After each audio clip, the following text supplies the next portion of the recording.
गोंदिया जिल्ह्यामध्ये काल रात्रीपासून मुसळधार पावसाने हजेरी लावली असल्याने अनेक ठिकाणी घरांमध्ये पाणी साचलेलं आहे, तर काही ठिकाणी जे पाण्याचा जो फटका आहे तो घरांना देखील बसला आहे। मी सध्या उभा आहे फुलचूर टोला भागात असलेल्या नाल्याच्या ठिकाणी। याच ठिकाणी आपण पाहू शकतो, तुम्हाला विश्वास होणार नाही, या ठिकाणी अनिल अग्रवाल यांचं घर होतं।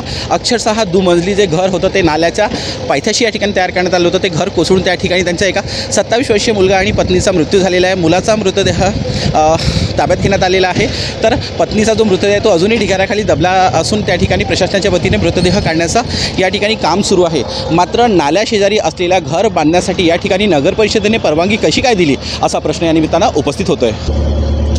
हे अतिवृष्टी मुसळधार बारिशमुळे गोंदिया जिल्ह्यामध्ये फार वाईट परिस्थिती आहे आणि फुलचूर जी फार दुर्दैवी घटना आहे। यामध्ये आतापर्यंत जे समाचार इथे प्रशासकीय अधिकाऱ्यांनी सांगितलं तर झालेले आहे, हे फार दुःखाची गोष्ट आहे। हे असे जे नाले आहे यामध्ये कसा काय प्रोडक्शन वॉल वगैरे करता येते यासाठी पण आम्ही बोलणार आहोत आणि फार दुर्दैवी आहे। आणि पूर्ण जिल्ह्यात जिथे जिथे अशी परिस्थिती आहे तिथे भेट देऊन ते सर्व परिस्थिती जशी आहे ते शासनाला अवगत करून जे काही मदत असेल ते ताबडतोब शासनाने केली पाहिजे अशी शासनाकडे विनंती करणार आहोत। काल रात्री गोंदिया शहर आणि परिसरामध्ये मोठ्या प्रमाणात मुसळधार पाऊस पडल्यामुळे गोंदिया नगरपालिका आणि फुलचूर गाव या दोघांच्या सीमेवरनं वाहणाऱ्या नाल्यामधनं मोठ्या प्रमाणात पाणी त्या ठिकाणी वाहत होतं।